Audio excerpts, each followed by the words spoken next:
Josué, chapitre 22. Alors Josué appela les Rubénites, les Gadites et la demi-tribu de Manassé. Il leur dit,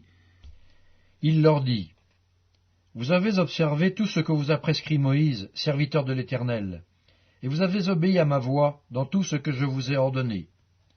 Vous n'avez point abandonné vos frères depuis un long espace de temps jusqu'à ce jour, et vous avez gardé les ordres, les commandements de l'Éternel votre Dieu.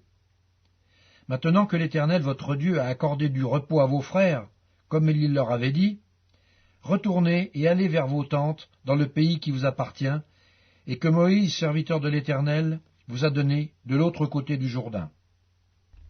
Ayez soin seulement d'observer et de mettre en pratique les ordonnances et les lois que vous a prescrites Moïse, serviteur de l'Éternel. Aimez l'Éternel votre Dieu, marchez dans toutes ses voies, gardez ses commandements, attachez-vous à lui, et servez-le de tout votre cœur et de toute votre âme. Et Josué les bénit et les renvoya, et ils s'en allèrent vers leur tente. Moïse avait donné à une moitié de la tribu de Manassé un héritage en Basane, et Josué donna à l'autre moitié un héritage auprès de ses frères en deçà du Jourdain, à l'Occident. Lorsque Josué les renvoya vers leur tente, il les bénit et leur dit, « Vous retournez à vos tentes avec de grandes richesses, avec des troupeaux fort nombreux, et avec une quantité considérable d'argent, d'or, d'airain, de fer et de vêtements.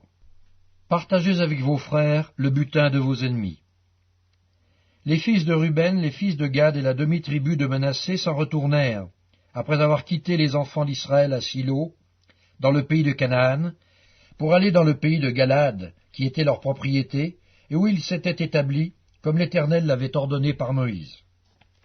Quand ils furent arrivés au district du Jourdain, qui appartiennent au pays de Canaan, les fils de Ruben, les fils de Gad et la demi-tribu de Manassé y bâtirent un autel sur le Jourdain, un autel dont la grandeur frappait les regards.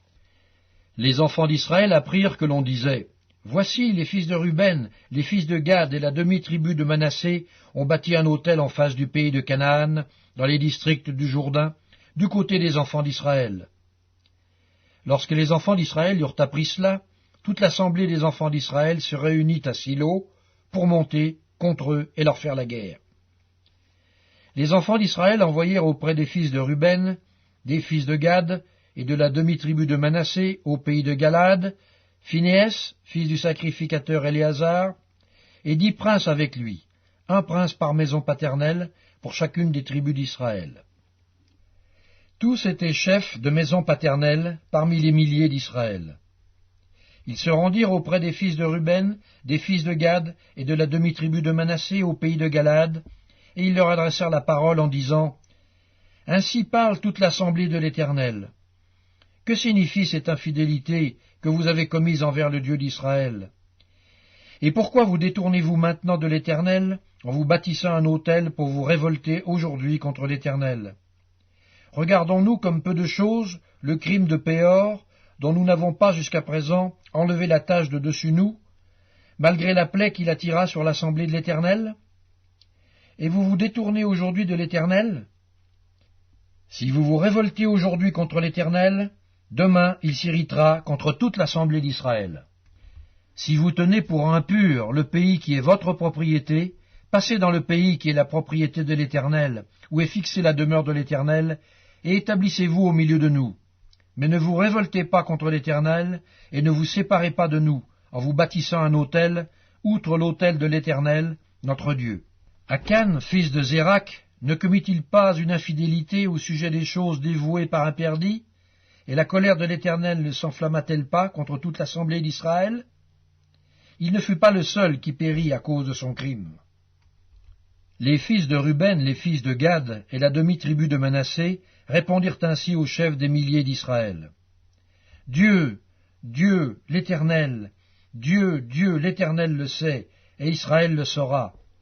Si c'est par rébellion et par infidélité envers l'Éternel, ne viens point à notre aide en ce jour.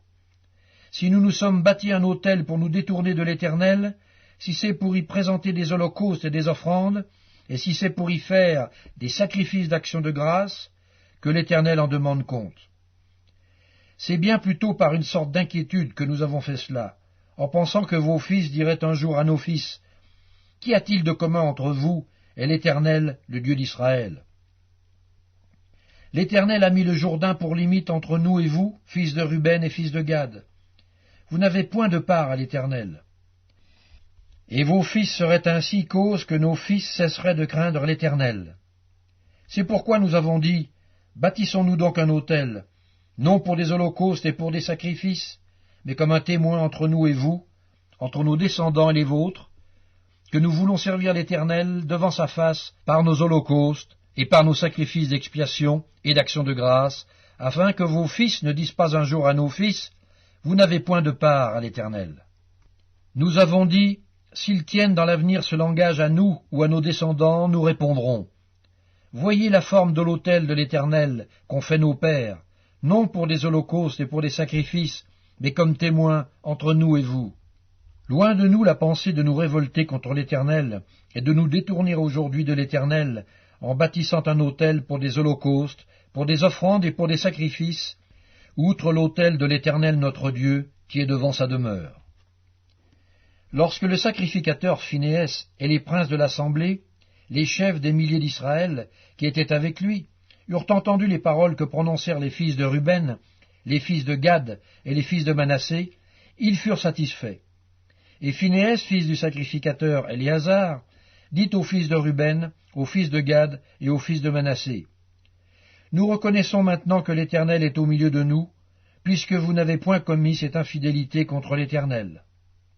Vous avez ainsi délivré les enfants d'Israël de la main de l'Éternel. » Phinéas, fils du sacrificateur Éléazar, et les princes quittèrent les fils de Ruben et les fils de Gad, et revinrent du pays de Galad dans le pays de Canaan, auprès des enfants d'Israël, auxquels ils firent un rapport. Les enfants d'Israël furent satisfaits. Ils bénirent Dieu, et ne parlèrent plus de monter en armes pour ravager le pays qu'habitaient les fils de Ruben et les fils de Gad.